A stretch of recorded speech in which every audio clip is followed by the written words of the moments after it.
చాలా మందికి శ్రమలు ఎక్కువైపోతే వారు చేసే ప్రార్థన ఎలా ఉంటదంటే, ఏంటి దేవుడు మా మీద పగబట్టాడా, లేదా ఇంకా మా మీద జాలి చూపించడా, మేము ఇంత ప్రార్థన చేస్తున్నాం కదా, మేము ఇంత ఉపవాసాలు ఉన్నాం కదా, దేవుళ్ళో ఇంతలా ఉన్నాం కదా, మరి అయినా మా పరిస్థితి ఎందుకు మారడం లేదు, అయినా మా స్థితి ఎందుకు మారడం లేదు, అసలు దేవుడు మా ప్రార్థన ఆలకిస్తున్నాడంటావా, అసలు మా ప్రార్థన వెళ్తుందంటావా, అసలు దేవుడు ఉన్నాడా?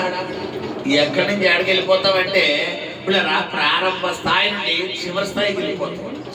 అంటే గమనించండి, మన పొరపాటు ఏం లేదు కానీ మన పరిస్థితులు మన నోడుతో అలాంటి మాటలు ఏం చేస్తాయి పిల్లరా, పలికిస్తాయి. ఇక్కడ కీర్తనాకారుడు దావీదు మనకలా మాట్లాడటం లేదు, దేవుడితో తన ప్రార్థనను కూడా, అంటే తనకు కలిగిన శ్రమలను బట్టి తన ప్రార్థన విధానం కూడా మార్చేది. మనం చూసుకుంటే ఇదే దావీదు 18వ కీర్తనలోకి వచ్చేసరికి అక్కడ ఇంకొద్దిగా, అంటే దేవుణ్ణి కోటగా, కొండగా, ఆశ్రయ దుర్గముగా దేవుడు చేసుకుంటున్నాడు. ఇదే దావీదు 91వ కీర్తనకు వచ్చేసరికి యెహోవాయే నా కోట, నా కొండ, ఆయన ఆశ్రయము, నా దాగు చోటు అంటాడు. 91వ కీర్తనలోకి వచ్చేసరికి నా పక్కన 1000 మంది పడ్డాను, నా గుడి పక్కన 10,000 మంది అపాయము నా యొద్దకు రాదన్నాడు. అంటే గమనించండి బిడ్డలారా, మరి ఒక్కసారి నేను లోతుగా ధ్యానిస్తే తన సంతోషంలో కీర్తన పాడుతున్నాడు, తన ఆనందంలో కీర్తన పాడుతున్నాడు, తన బాధలో కీర్తన పాడుతున్నాడు, తనకు కోపం వచ్చినప్పుడు కూడా ఏం చేస్తున్నాడు. అంటే ఇప్పుడు మన పరిస్థితుల నుంచి మనకు దేవుడి మీద ఏమవుతుంది, ఒకసారి కోపం ఎందుకు నా దేవుడు అసలు ఆలోచించలేదు, నాకేమర్థం కావట్లేదు, ప్రార్థన ఏం చేశాడు మాస్టర్ గారు, ప్రార్థన చేత దేవుడు ఏం చేశాడు చెప్పండి అని కొంతమంది ఆ పరిస్థితుల బట్టి ఏమైపోతారు పిల్లరా, ఇరిటేషన్ అయిపోతారు. ఇప్పుడు దావీదు మనకులా ఇరిటేషన్ అవుతలేదు, దేవుడి దగ్గర మాట్లాడే విధానంగా చెప్తున్నాడు. ఏమన్నాడు మొట్టమొదటిగా, యెహోవా కోపోద్రేకము చేత నన్ను గద్దించొద్దయ్యా, నేను తట్టుకోలేను ప్రభువా, నువ్వెక్కడ నేనెక్కడయ్యా, నీ బాహుబలం ఎక్కడా, నా బాహుబలం ఎక్కడా, అయ్యా నిన్ను మట్టి పురుగునయ్యా, నేను నేలలో ఉన్న ధూళినయ్యా అంటాడు ఒక చోట, ఒక కీర్తనలో నేను ధూళిని, నేను దుమ్ముని అంటాడు. అంటే గమనించండి బిడ్డలారా, దేవుడి దగ్గర నుండి ఎలాగ కార్యం పొందుకోవాలో అనే విధానం ముందు మనకి తెలిసిందనుకోండి, ఎలాంటి పరిస్థితులను మనం ఏం చేయగలం బిడ్డలారా, ఎదుర్కోగలం. ఒక అధికారి యొక్క మైండ్ సెట్ ఎప్పుడు ఎలా ఉంటుందో మనకు తెలిసింది అనుకోండి, అతని దగ్గర నుంచి ఎలాంటి పనైనా ఏం చేయగలం, మనం ఈజీగా చేర్చుకోగలం. అంటే గమనించండి, మైండ్ సెట్ అంటే ఏంటంటే ఎప్పుడు ఎలా ఉంటాడో తెలియాలి.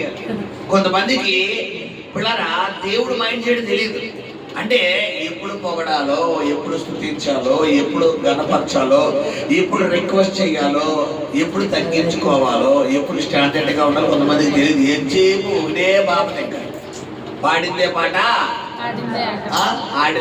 అలా కదా, పాడిందే పాట ఏదో సామెత, పాస్టర్లు ఏదో సంథింగ్ ఏదో ఉంటుంది సామెత. అంటే ఏంటి అర్థం పిల్లరా, ఇంకేమీ ఒకే ప్రార్థన కాదు కాదు. నీ అధికారి ఎవరమ్మా ఇక్కడ, దేవుడు. దేవుడికి నీ పరిస్థితిని బట్టి నీ ప్రార్థన మారిపోవాలి, ఎప్పుడు ఒకే ప్రార్థన కాదు. ఒకవేళ నీ పరిస్థితి క్రిటికల్ గా ఉన్నప్పుడు ఇలా చేయాలి, ఒకవేళ హ్యాపీగా ఉన్నప్పుడు ఇంత గొప్ప కృపనిచ్చేవయ్యా, నిజంగా నీకు వందనాలయ్యా. ఒకవేళ నీ పరిస్థితి భయాందోళనగా ఉన్నప్పుడు 91వ కీర్తన ప్రార్థనగా చేయాలి. గమనించిన బిడ్డలారా, హల్లెలూయా. తర్వాత ఏమన్నాడు, నీ ఉగ్రత చేతలు ఏం చేయకమ్మా, శిక్షించొద్దు. తర్వాత 2వ వచనం ఏమన్నాడు, నీ బాణములు నాలో గట్టిగా నాటి ఉన్నాయి. అంటే ఎవరికి ఇది ఒక పొలైట్ లాగా పాడుతున్నాడా, డిమాండ్ గా పాడుతున్నాడా? పొలైట్ అంటే ఏంటి, ఒక మర్యాదగా. దీనికి బాధ వేస్తుంది, వేదన ఉంది, గుండె నిండా బరువు ఉంది.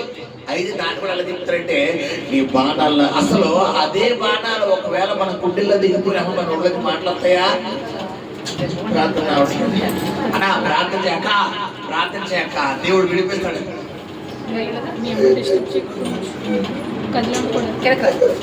ఇప్పుడు దావీదు అలా అంటలేదు. దావీదు ఏమంటున్నాడు, నీ బాణాలు నాలో గట్టిగా నాటిపోయి అవి చాలా లోతుగా వెళ్ళిపోయినాయి అంటున్నాడు. తర్వాత ఏం చదువుకున్న పిల్లరా, అదిగో నీ చెయ్యి భారముగా ఉన్నది, నీ కోపాగ్ని వలన ఆరోగ్యం నా శరీరంలో. ఆ తర్వాత నా పాపమును బట్టి. ఈ వచనంలో ఏం కనబడుతుందంటే నా అతిక్రమాలు ఏం చేస్తున్నాడు, ఎప్పుడు మనకు విడుదల వస్తుందంటే మన అతిక్రమాలు ఏం చేయాలి బిడ్డలారా, ఒప్పుకోవాలి. దేవుడు మన జీవితంలో కలిగించినటువంటి పరిస్థితులను బట్టి మనం ఏం చేయాలంటే ఒప్పుకోలు చేయాలి. తర్వాత 4వ వచనం, నా దోషములు పొర్లిపోయినవి, బరువు వలె అవి నా మీదకి మోపబడి ఉన్నవి. అంటే మొదటిగానేమో తన పాపాలు అంటున్నాడు, ఇప్పుడు ఏమంటున్నాడు, నా దోషాలు. అంటే ఇక్కడ ఈ కీర్తన ఒకసారి మనం లోతుగా ధ్యానిస్తే కనుక పెట్టారా, ఒక పక్కనేమో తనకు కలిగిన బాధను బట్టి దేవుణ్ణి దగ్గర బ్రతిమలాడుతున్నాడు, మరొక పక్కనేమో తన పాపాలన్నింటినీ ఒక్కొక్కటి ఒప్పుకుంటాడు. మరి మనం ఏం చేస్తామంటే మన సబ్జెక్ట్ అంతా ఎక్కడికి తీసుకుంటాం, మన లోపల తీసుకుంటాం. ఏం చేయలేదు, మీరు ఎవరికి అన్యాయం చేయలేదు, నాకే ఎందుకు, నాకే కాదు ప్రభు, నాకు తెలియకుండా నేను ఏమన్నా దోషించానేమో, నాకు తెలియకుండా నేను ఏమన్నా బాధపరిచానేమో. ఒకవేళ అలా చేసుంటే, అలా మాట్లాడుంటే నన్ను ఏం చేయమని అడగాలి, క్షమించబడాలి. హల్లెలూయా. గమనించండి, కొన్ని సందర్భాల్లో మనం ఇతరులను ఒక మాట కామన్ గా అనేస్తాం, అవతలలో ఫీల్ అయ్యారన్న విషయం ఎవరికి తెలియదంటే మనకు తెలియదు.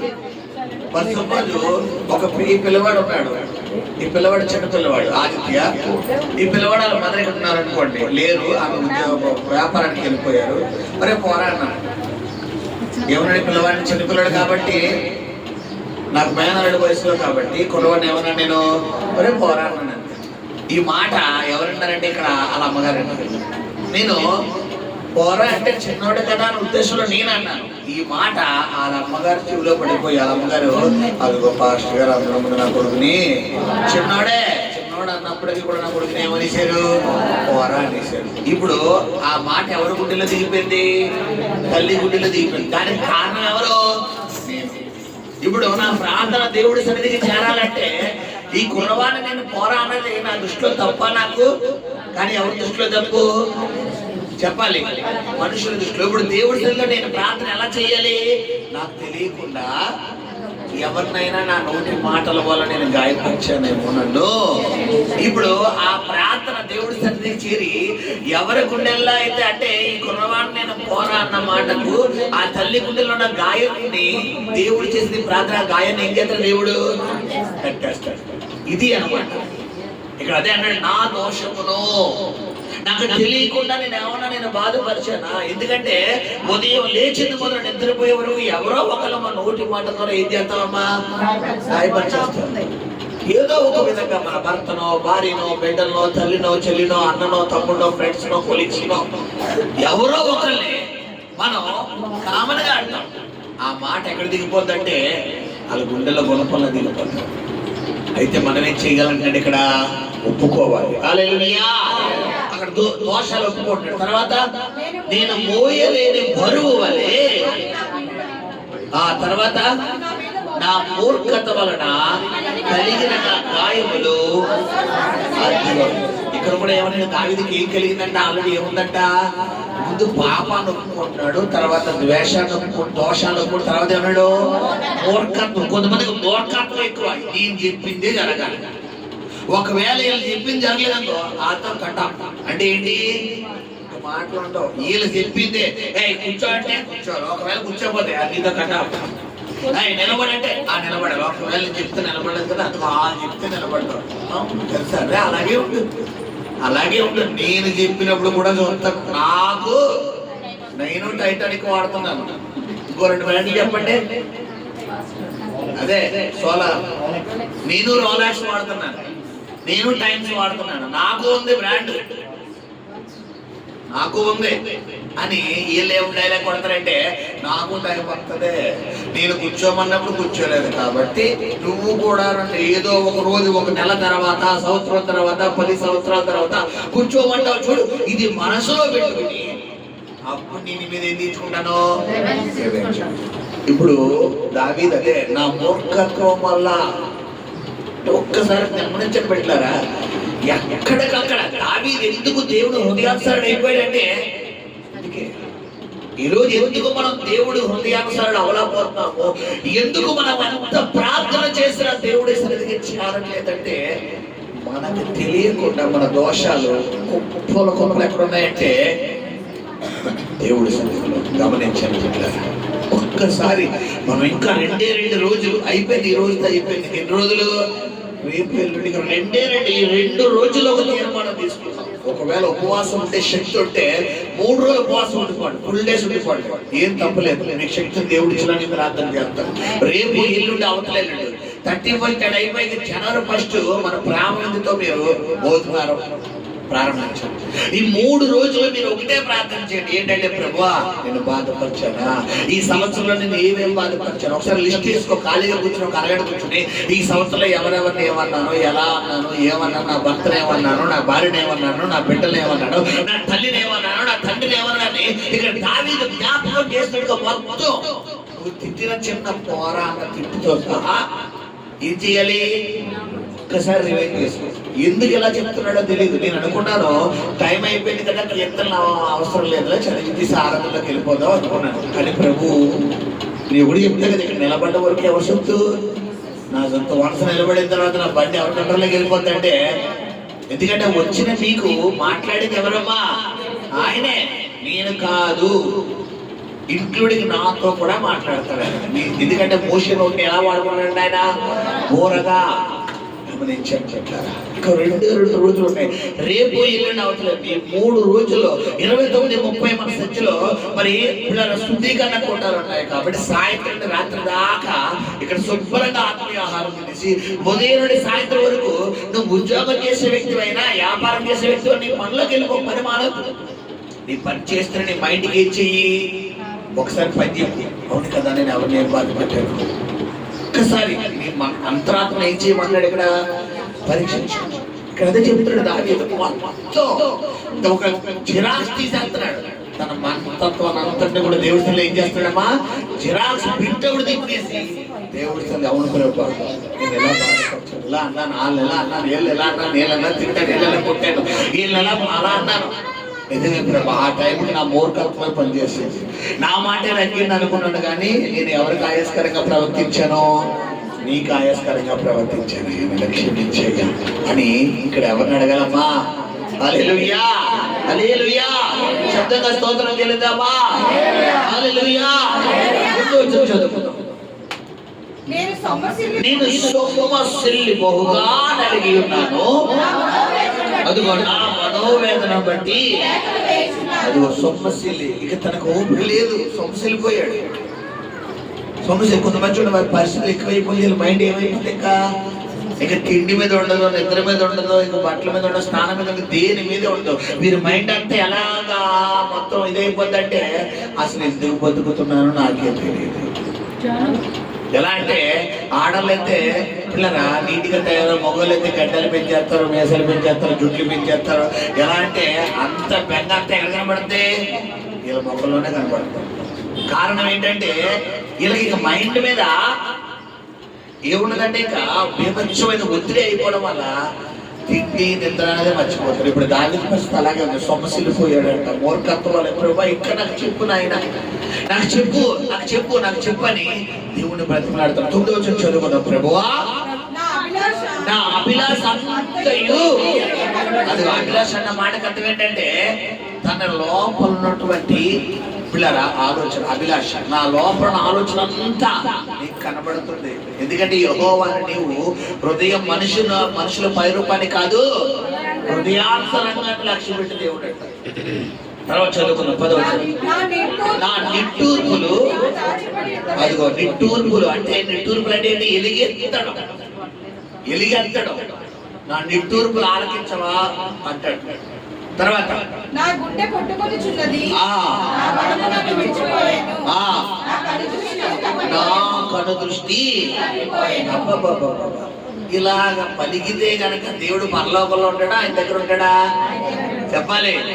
మనం ఇందులో కనీసం ఒక వయసులో ఉన్నా పలుకుతామా? దేవుడు నాకు ఆగితే నాకు జరగదు, నాకు నమ్మకం లేదు, నాకు అవ్వదు, అయిపోయింది, నాకు ఇంక అవ్వదు, నా తలరాత మారదని దీనికి ఎక్కడ ఎక్కువ పలుకుతాం మనం. పోయిట్ అవ్వాలి, నా జీవితం ఇంతే, నాకు ఇలా రాసి పెట్టాడు కాబట్టి. అసలు రాసి పెట్టడం కూడా నాకు అర్థం లేదు, ఎవడు చెప్పి నీకు రాసి పెట్టాడని? ఏమ్మా ఆ డైలాగులు ఎవరయ్యే మనయా? నీ కొంతమంది అంటారు ఇక్కడ ఏం రాసి పెట్టాడు, నీకు చెప్పాడా, కొంచెం చూపించు నువ్వు. ఇక్కడ రాసి పెట్టాడు అన్నది ఇక్కడ ఏముంటది చెప్పాలి. కొంతమంది డైలాగులు ఇదే, ఇక్కడ ఏం రాసి పెట్టడం జరుగుతుందండి, జరగడం లేదు లేదు. నీ తల్లి గర్భములో పిండంగా రూపింపబడకముందే నిన్ను ఎరిగిన దేవుడు. హల్లెలూయా. ముదిమి వయసు వచ్చే వరకు చంకనెత్తుకుని కాపాడే దేవుడు అంటే ఆయన. హల్లెలూయా. ఒక తీర్మానం తీసుకున్నాం బిడ్డలారా ఈ రోజు. ఏంటంటే ప్రభువా 3 రోజులు ఉన్నాయి కాబట్టి మీరు కూడా ఏం చేస్తాను, సన్నిధిలో ప్రార్థన చేస్తానయ్యా, ఎలుగెత్తుతానయ్యా, నేను నా అతిక్రమాలు ఒప్పుకుంటానయ్యా, నా దోషాలు ఒప్పుకుంటానయ్యా, నా పాపాలు ఒప్పుకుంటానయ్యా. నేను ఇంకా మరి నూతన సంవత్సరంలోకి 12 దాటాక 12 దాటాక నేను ఒక తీర్మానంతో అడుగు పెట్టాలని ఒక నిర్ణయం తీసుకుని అడుగు పెట్టు. తప్పకుండా దేవుడు నీ జీవితంలో కార్యాలు చేస్తాడు. హల్లెలూయా. శబ్దంగా స్తోత్రం చెల్లిద్దామా? హల్లెలూయా, హల్లెలూయా.